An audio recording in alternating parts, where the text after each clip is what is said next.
perubahan itu bisa terjadi dalam hitungan menit, bahkan dalam hitungan detik. Ya wajar-wajar saja kemudian kalau ada yang memaket-maketkan antara si A dengan si B dengan si C, itu biasalah dalam politik.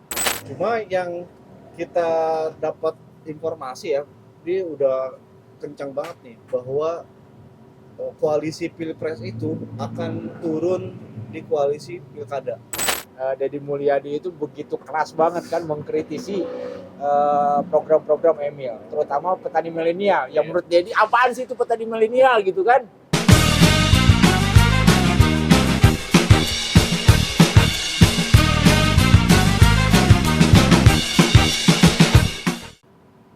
Saya kira ini akan menjadi diskusi yang menarik setelah Idul Fitri ini, karena semua partai setelah pemilu, setelah pilpres rame-rame berbondong-bondong fokus dan konsentrasi pada pilkada, baik pilkada di tingkat provinsi maupun di kota atau kabupaten.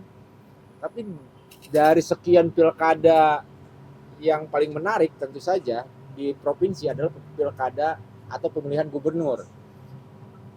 Pemilihan gubernur yang paling menarik dari sekian provinsi yang ada di Indonesia adalah pilkada atau pilgubnya DKI dan pilgubnya Jabar. Kira-kira gitu kali ya? Sama Jatim lah ya. Sama Jatim lah ya. Oh, senior. Bukan, karena kan jumlah penduduk dan pemilih juga besar itu banyak. Oh ya. Dan di pilpres kan itu jadi penentu mulu kan dibilangnya. Jatim. Itu. Jadi 3 provinsi itulah. Tapi yang selalu rame pastinya ya pilgub DKI-nya. DKI betul ya, akan menjadi seksi. Yang seksi banget karena DKI mah orang Bogor gitu kan, yang nggak milih juga ngikutin ribut. Orang Sumedang, orang Semarang, setiap pilgub. Cuma memang ini sebelum ke Jabar ya, pilgub Jabar, kita ke pilgub DKI-nya dulu. Pilgub DKI kan setelah status DKI sudah bukan lagi dari ibu kota, mungkin juga agak sedikit turun grade kali ya keseksiannya ya, kalau menurut gue ya. Atau masih menjadi top of mainnya para politisi gitu ya. Kalau dilihat dari hour-hournya, hour itu apa ya? Ya woro-woronya lah ya. Woro-woronya sampai sejauh ini pilgub DKI lah yang masih flat gitu, masih stagnan dibandingkan dengan pilgub Jabar. Pilgub Jabar yang sudah mungkin dari sebelum pilpres juga muncul, diantaranya ada Deddy yang tadi tuh, Deddy Mulyadi kan, sama Ridwan Kamil. Walaupun Ridwan Kamil bisa 2 ya antara DKI sama Jabar. Cuma yang paling menarik lagi, kita sekarang bahas Jabarnya. Di Jabar ya ternyata Deddy Mulyadi itu ada potensi akan ditinggalkan oleh Gerindra, karena Golkar dengan Gerindra sudah punya paket namanya RK dan Iwan Bule. Walaupun ini belum pasti ya, belum fix. Tapi ini menarik untuk kita perbincangkan. Gimana, Bos? Situ dulu, analisis dulu lah. Ya ini kan masih baru wacana ya, dan dalam politik itu perubahan itu bisa terjadi dalam hitungan menit, bahkan dalam hitungan detik. Ya wajar-wajar saja kemudian kalau ada yang memaket-maketkan antara si A dengan si B dengan si C, itu biasalah dalam politik. Nah, kalau kemudian ada deal-dealan antara Gerindra dengan Golkar, itu harus dilihat dulu apakah itu sudah yang komitmen itu di tingkat 01-nya atau masih di jajaran ketua-ketua DPP-nya. Nah, kalau masih di ketua DPP kan berarti belum jadi sebuah keputusan partai gitu ya. Karena kalau menurut saya Gerindra ini kan meskipun hanya pemenang ketiga pilpres, tetapi dengan Pileg. Ya, Presidennya malah. Ya. Meskipun hanya pemegang ketiga pileg, tetapi presidennya adalah ketua umum Gerindra. Tentu dia punya ekspektasi besar kepala daerah nantinya akan kebanyakan dari Gerindra. Nah, pertanyaannya kemudian apakah Gerindra rela menjadi 02 di Jabar yang notabene D2 juga lah ya kalau di ini ya, betul maksudnya wakil gubernur ya. wakil gubernur. Apakah rela gitu sementara Jawa Barat itu adalah basisnya Gerindra? Cuma yang kita dapat informasi ya, dia udah kencang banget nih bahwa koalisi pilpres itu akan turun di koalisi pilkada.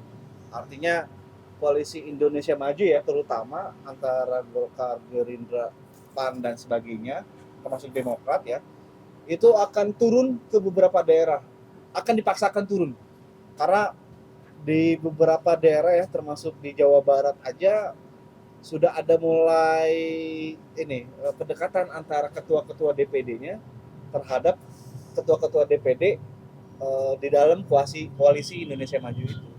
Ya itu sah-sah saja dan perlu Nah, diingat, maksudnya gini, artinya kalaupun misalnya nanti Golkar Ridwan Kamil terus kemudian ternyata Gerindra mengusulkan Iwan Bule bukannya Deddy Mulyadi, nah Deddy Mulyadinya kemana gitu? nah itu persoalan yang berbeda ya. Tapi kalau yang tadi wacana-wacana itu ya kita masih ingat bagaimana Golkar, PAN dan P3 koalisi sebelum Pilpres itu beberapa tahun sebelumnya gitu kan, udah ramai sampai ke tingkat DPD tapi akhirnya bubar di tengah jalan. Terus kemudian Jokowi mendukung Ganjar menjadi capres dari PDIP, itu ramai, tidak ada yang kemudian membayangkan bahwa Jokowi akan beralih ke Prabowo pada saat itu. Kemudian Caimin bagaimana mendekati Prabowo, dan antara PKB dengan Gerindra katanya sudah ada kesepakatan bahwa Prabowo 01, Caimin 02. Tapi semua itu bubar di detik-detik Jangan pakai terakhir. 0102 nanti asumsinya dari Pilpres. Ya, RI1 sama RI2. sama. Karena 0102 nanti Pilpres lagi kita nih. Ada 03-nya. Udah selesai. Kalau gua sih memandang mau mendeteksi dulu langkah-langkah deteksinya dari deteksi isu politik, deteksi isu opini, sama deteksi simbol-simbol politik. Nge-tracking lah ya, ngelihat dari riwayatnya. Ini kita ngomongin soal Pilgub Jabar dulu ya. Kenapa tiba-tiba Ridwan Kamil seperti diombang-ambingkan antara Jabar dengan DKI. Dia sedang berusaha memainkan psikologi nih, psikologi netizen atau psikologi publik. Yang kedua, Ridwan Kamil agaknya sih tetap akan di Jawa Barat. Pastinya akan di Jawa Barat, atau mungkin juga bisa jadi adalah pastinya akan di Jawa Barat. Akan menjadi persoalan adalah ketika Ridwan Kamil pasangannya dengan siapa? Karena nggak mungkin Ridwan Kamil bersatu dengan Deddy Mulyadi. Nah, itu. Karena itu seperti Minyak dan air. Tapi sebenarnya gue bisa membayangkan kalau misalnya di antara dua orang itu yang mengesampingkan ego, itu pasangan yang luar biasa loh. KDM dengan suara pemilih terbanyaknya adalah di kabupaten, sementara Ridwan Kamil adalah perkotaan yang saking luar biasa jadi menyala abangku. Iya. Jadi menyala seperti nggak ketemu. Gitu. Ya pasti menyala banget lah. Padahal, Deddy punya prinsip sendiri dalam membangun Jawa Barat. Emil punya prinsip sendiri dengan membangun Jawa Barat. Bagaimana kita melihat Deddy kan, Deddy Mulyadi itu begitu keras banget kan mengkritisi program-program Emil, terutama petani milenial. Yang menurut Deddy apaan sih itu petani milenial gitu kan? Kata Deddy, gua ini petani dan gua tahu persis gitu bagaimana cara bertani. Mana mungkin katanya anak-anak muda sekarang mau dipaksakan untuk bertani kalau bukan untuk mengeluarkan anggaran aja. Kira-kira gitu, Bro. Nah, memang terus kans Ridwan Kamil sebelum Pilpres kan ada 4 tuh. Pertama jadi cawapres, tapi cawapres sudah selesai lah ya karena udah lewat. Terus maju di DKI, jadi menteri Jawa Barat. Tapi dari 4 itu sebenarnya peluang terbesarnya Ridwan Kamil ya di Jawa Barat. Nah, agak menarik memang kalau kemudian Ridwan Kamil nanti berkompetisi dengan Deddy Mulyadi, itu baru menarik. Dia punya lawan tanding gitu. Tapi kalau Deddy Mulyadi tidak maju karena faktor itu tadi, Gerindra misalkan lebih memilih Iwan Bule, maka menurut saya tidak menarik ikut jabatan. Iya. Tidak menarik. Ya sudah dapat dipastikan Ridwan Kamil akan menang dengan sangat mudah gitu. Ya kalau sudah dipastikan menang, ya kan muncul lagi tuh candaan-candaan orang tetangga sebelah tuh bahwa hasilnya sudah diketahui sebelum pelaksanaan pilkada. Pilkadanya ya. Iya. Jadi Tapi menurut gua sih belum tentu. Tetap ada, kalau di Jawa Barat itu ada melihat faktor penentu wakilnya. Bagaimana suara elektoral di Priangan itu sangat optimal. Kalau gue lihat ya, kalau seperti halnya menyusun puzzle, mungkin Emil oke lah dari Bandung ke mana tuh, terutama di daerah Bandung, Kota Bandung, Kabupaten Bandung, Bandung Bandung Raya. Barat, Cimahi gitu kan, Sumedang. Sumedang, itu mungkin bisa diselesaikan sama dia. Tapi kan Mas di Bogor dia masih kosong, mungkin bisa didapat ya, Bogor, Bekasi masih bisa di atas 30%.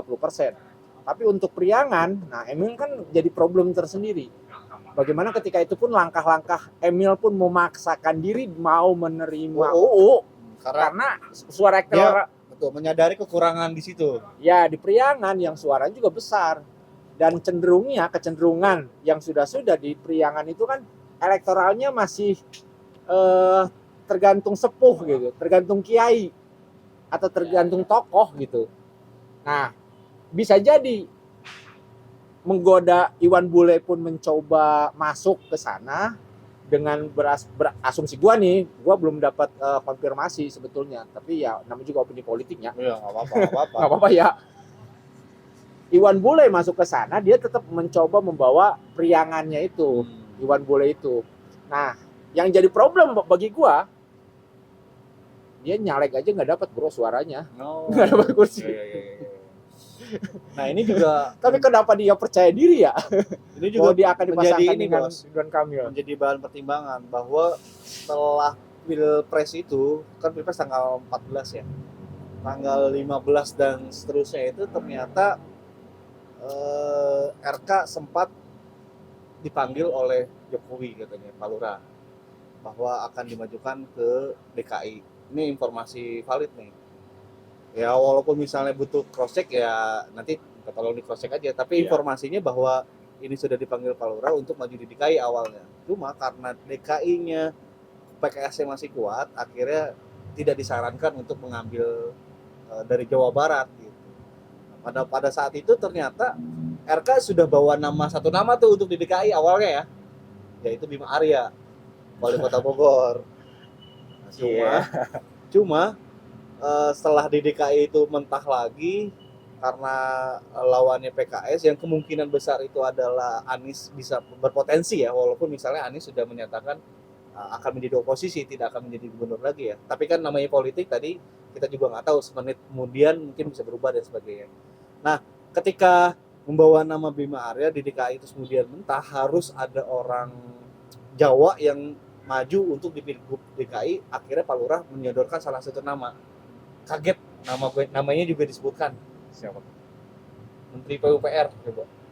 Basuki coba. Karena harus ada unsur Jawanya gitu. Nah, itu kan baru obrolan-obrolan politik ya. Cuma yang menariknya lagi bahwa Ridwan Kamil dan Bima Arya ini ternyata sudah punya komitmen. Pokoknya mau bareng-bareng lah gitu. Tapi belakangan muncul tadi Iwan Bule. Jadi ada Iwan Bule, ada Bima Arya, ada Deddy Mulyadi yang punya Gerindra. Nah, ini gimana ini? Ya menarik lah. Yang menariknya lagi memang akhirnya pun Deddy akan membawa siapa atau mau berpasangan dengan siapa, apakah mau berpasangan lagi dengan PKS, karena bagaimanapun juga PKS yang sudah menang besar di banyak daerah di Jawa Barat, dia juga kan pengen mengukuhkan politiknya gitu. Ya betul. Mengukuhkan eksistensi politiknya. Gue Jabar juga oke. Apalagi kan Bogor sekarang menang, Bekasi menang gitu kan. Jabodetabek sudah diraih semuanya secara keseluruhan. Nah, teka-teki politiknya agak seru sebetulnya. PKS sendiri kan juga sudah ada dua nama yang muncul ya. Pertama Saihu, yang kedua adalah Haru kan, ketua DPW PKS. Cuma maksudnya apakah PKS juga akan mengikuti koalisi di pusat Berarti kan dengan nanti PKB, terus kemudian juga dengan Nasdem. Tapi khawatir ya, nggak mungkin ke sana kayaknya ya. Karena kan di pusat PKB dengan di daerah PKB tidak terlalu sama ininya, apa namanya, situasi politiknya antara daerah dengan pusat kan beda ya. Kalau mungkin kalau pusat karena ada triggernya dia punya calon sendiri, tapi kalau misalnya di daerah apakah ada trigger? Kan juga belum tentu. Calon-calon dari PKB sampai sejauh ini kan masih belum terlihat, yang baru terlihat kan adalah Saiful Huda kan, ketua DPW PKB ya. Tapi itu pun masih menjadi pertimbangan apakah dia bisa maju atau tidak gitu. Muncul langsung ditenggelamkan itu nama itu. Iya. Tapi kalau melihat dari simbol politiknya juga, kalau gua kemarin mudik jalan di beberapa kota memang ketua DPW PKS itu bertebaran spanduknya, Bro.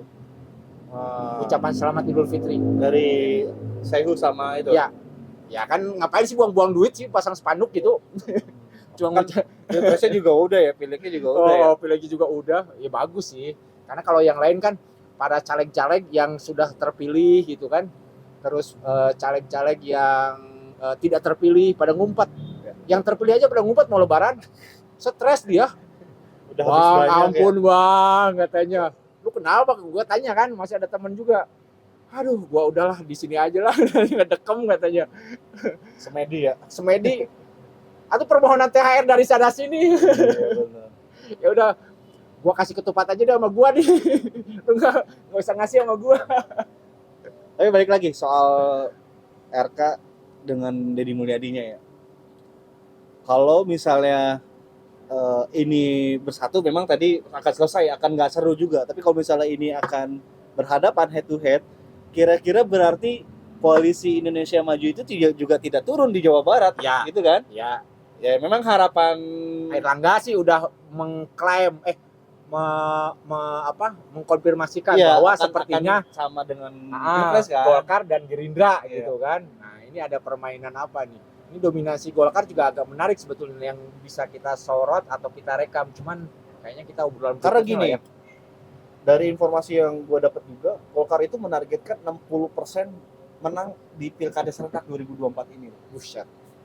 Baik Ya. misalnya menjadi kepala daerah atau menjadi wakil kepala daerahnya. Gitu. Artinya memang dia juga harus ini Dia seperti memiliki energi berlebih ketika menang pilek kemarin menang ya. pileknya luar biasa kan. Yang Ya, asumsinya hanya target 9% itu biasa-biasa saja. menjadi 6%. Target 60% tercapai 30% itu udah luar biasa menurut saya. Ya memang menarik sih. Cuman yang jadi tanda tanya kenapa kemudian Pak Lurah gitu dalam tanda petik itu melarang RK di DKI. Sementara kan peluang RK di DKI itu menurut saya cukup besar. Nah saya curiga ya mungkin bukan Basuki, ya bisa jadi Kaisang gitu yang didorong maju di DKI gitu. Ya, Ya kita kan awal-awal dikorbanin dulu dalam tanda petik si apa namanya Basuki gitu. Tapi di detik-detik terakhir bisa jadi akan muncul nama yang ya membuat orang sudah menduga-duga dari awal seperti Kaisang misalkan yang awalnya dirumorkan akan maju di Pilkada Tapi Depok. memang terputus ya. Ini nyambung juga informasinya setelah dikonfirmasi Pak Basuki juga tidak bersedia sebenarnya. Oh gitu. Iya, Jadi Tapi gubernur memang, DKI. berarti memang masih kosong juga ini. Nah ini sih Kira-kira strategi Jokowi ya yang kalau orang pintar membaca kan memang begitu dari dulu jalannya seperti itu, tapi di detik-detik terakhir ternyata kan ada pukulan telak yang membuat lawannya itu tidak bisa bergerak lagi. Coba bayangkan, Basuki mah ngapain aja kan orang juga udah pada tahu gitu ya. Main gitar bisa gitu ya, main drum. Artinya entertainnya sudah Jalan. dapat lah ya. Tren Buat di politiknya. medsos ya maksudnya ya. Terus kemudian secara kinerja Ya, ya Oke. PUPR mah kan Iya. terbukti ada gitu. Yang dia bisa bekerja dengan cepat. Iya. dapat jempol ya. Memang dari beberapa pengalaman dan sudah di pilkada itu memang partai tidak terlalu dominan sebetulnya untuk memenangkan calonnya itu. Memang yang paling penting dalam pilkada itu sosok sih. Ya, figur. Figur ya. Sosok atau figur yang terkait pasti dengan popularitas. Kalau popularitasnya di atas 80% atau di atas 70% aja, itu elektabilitasnya udah mungkin di atas 25% ke atas, atau 30% itu kan udah sangat asik gitu. Cocok kalau misalkan akhirnya Basuki ke mana tuh, ke Pilgub DKI. Tapi kan terkadang gitu kan di Pilgub DKI ini agak seru nih permainan politik, hajar-hajaran opininya itu gitu. Ya benar sih bahwa sosok figur itu sangat menentukan, tetapi yang tidak kalah penting adalah politik dinasti. Kita sudah belajar dari banyak pengalaman dari beberapa daerah, dinasti-dinasti yang kuat itu justru itu yang memenangkan pilkada. Banten misalkan berapa kali pilkada ya dari dinasti itu saja. Kemudian ya dinasti yang terbaru, dinasti Pak Lurah misalkan, yang muncul di Solo, muncul di Medan, terpilih. Kalau dilihat dari figurnya kan sebenarnya tidak kuat-kuat amat, tetapi karena ini adalah politik dinasti, orang di belakang dia yang hebat, maka dia terpilih. Jadi selain dari figuritas itu ya dinasti yang sangat menentukan. Nah, saya balik lagi ke yang tadi ya, bahwa strategi Jokowi itu sering memukul lawan dalam tanda petik di detik-detik terakhir. Ketika lawannya sudah lengah, Jokowi melakukan pukulan telak, dan akhirnya ya lawan-lawannya tidak bisa berkutik lagi. Kita contoh misalnya di Pilpres kemarin kan PDIP sudah terbuai, Ganjar elektabilitasnya, popularitasnya tertinggi, awal-awal gitu kan. tertinggi. Iya. Nah, ketika mereka terbuai, tiba-tiba Jokowi melakukan pukulan telak, rontok semua, dan untuk recovery tidak bisa lagi. Dan itu strategi Jokowi. Kehabisan waktu. Iya, tenaga, waktu, materi habis. Dan ya itulah hebatnya Jokowi. Maka kita memang harus belajar ke Jokowi. Itu soal politik. Cuman persoalannya Jokowi setelah pensiun jadi presiden, dia mengendalikan apa? Dia partai nggak punya. Dia mau mengelola dinastinya dari mana? Anaknya punya partai, anaknya orang Wakil kedua presiden di RI, orang kedua yang punya pembantu-pembantu yang loyal. Lihat saja nanti ketika ketika penyusunan menteri-menteri, pasti banyak menteri-menteri yang lebih loyal ke Gibran ketimbang Prabowo. Nah, ini yang menjadi masalah nanti. Ini prediksi saya seperti itu. Tapi mudah-mudahan ya Jokowi dan Prabowo tetap kompak, meskipun sudah beberapa bulan terakhir kan selalu Isunya, ada isu miring yang menyatakan bahwa hubungan harmonis Prabowo dengan Jokowi itu sudah mulai retak. Tapi balik lagi ke Pilgub Jabar ya. Kira-kira bisa berapa pasang nih di Pilgub Jabar? 3 ya. Berarti kan porosnya RK, emang dihitung nggak nih? Hah? Porosnya Deddy Mulyadi. Iya, Deddy Mulyadi Dan PKS yang sudah muncul ya. Karena kalau 2 juga agak ini nih. PKS ini kan dia Sebenarnya betul. dia masih menyembunyikan nih Ya, yang banyak hal. yang paling memungkinkan itu kan PDIP, Gerindra, PKS. Kalau Golkar kan dia bisa masuk ke mana aja, bisa koalisi dengan PKS, bisa dengan Golkar, bisa dengan Gerindra kalau Golkar. Jadi partai yang paling fleksibel karena memang udah sangat jago berpolitik Golkar itu, jadi dia masuk ke siapa saja. Dan yang agak susah itu ya PDIP sama PKS. PDIP itu ketua DPD-nya ya, Om Sorono itu yang diusung untuk maju. Tapi meskipun juga akhirnya PDIP juga sekarang kan mulai terbuka ya. Ya, Kemarin dia udah tidak seperti pemilu di 2019 ya. Saat itu kan dia mendeklarasikan pokoknya jelek atau bagus, pokoknya harus kader gua sendiri, kaya atau miskin, pokoknya harus kader sendiri. Nah, sekarang dia udah terbuka tidak pada kadernya. Tapi kalau ngelihat dari kontestasi saat ini, sekarang kan lagi sebetulnya lebih pada posisi tawar menawar kali ya. Apalagi kan pertemuan Prabowo Megawati itu kan lagi. Udah. Nah, itu mungkin kita bahas di episode berikutnya. Ya. Kita bahas selanjutnya aja. Meskipun kita juga tidak akan sanggup apa isi pertemuan dan apa yang sedang diskusikan. Meskipun dalam perjalanan sejarahnya antara Prabowo dan Megawati itu kan punya sejarah panjang ya. bagaimana naik turun gitu kan, berteman, terus kemudian saling Renggang, benci, ya. Berteman lagi. berteman lagi, saling marah-marahan, terus aja seperti itu. Ini omongannya agak random memang, karena kita masih belum masih dalam suasana Idul Fitri sebetulnya, meskipun semua partai ini terus menggelorakan siapa Fahri Hamzah dong. salah gua ngomong ya. Begitu aja dulu.